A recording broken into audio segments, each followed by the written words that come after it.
Lagadec, je veux faire mon tour de piste avec cette idée-là. Comment va-t-on s'adapter? On a déjà les outils? Ce que je crois, c'est qu'en plus de tout ce qui a été dit de tendances qui vont compliquer les problèmes, nous avons aujourd'hui des chocs.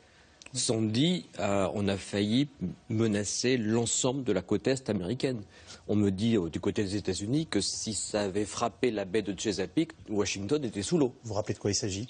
Sandy, 2012, grand cyclone. On avait eu Katrina qui avait rasé une superficie de la moitié de la France. Et là, c'est Sandy qui attaque le cœur économique, politique et militaire des États-Unis.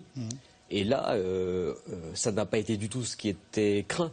Mais ça aurait pu être beaucoup plus grave. Et là, tout d'un coup, on se retrouve avec un événement naturel qui est complètement hors norme, qui claque contre des problèmes techniques qu'on n'a pas l'habitude d'avoir. Et un Américain me disait que si en plus il y avait ce désastre, il y aurait attaque cyber.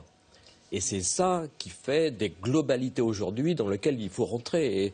Et là, l'absorption de ces chocs, c'est pas de l'adaptation, c'est un autre concept, d'autres manières de faire, d'autres manières de réagir. Et ça, c'est très très loin de nos habitudes actuelles. Quoi, une révolution après un choc parce que ce choc est trop important? Si on ne sait pas faire, oui. Mais le problème, c'est de s'adapter rapidement. Et ce qui m'a frappé, c'est qu'entre Katrina et Sandy, on a appris énormément. Et ils ont été très très bons sur Sandy, alors que Katrina, ça avait été le désastre. Et Katrina, on a appris à travailler avec les populations, avec Internet, en manifestant de la confiance, mais avec des surprises énormes quand ils ont vu que ça prenait feu dans les quartiers parce que des automobiles électriques étaient prises avec de l'eau de mer, et ça, c'était pas du tout anticipé.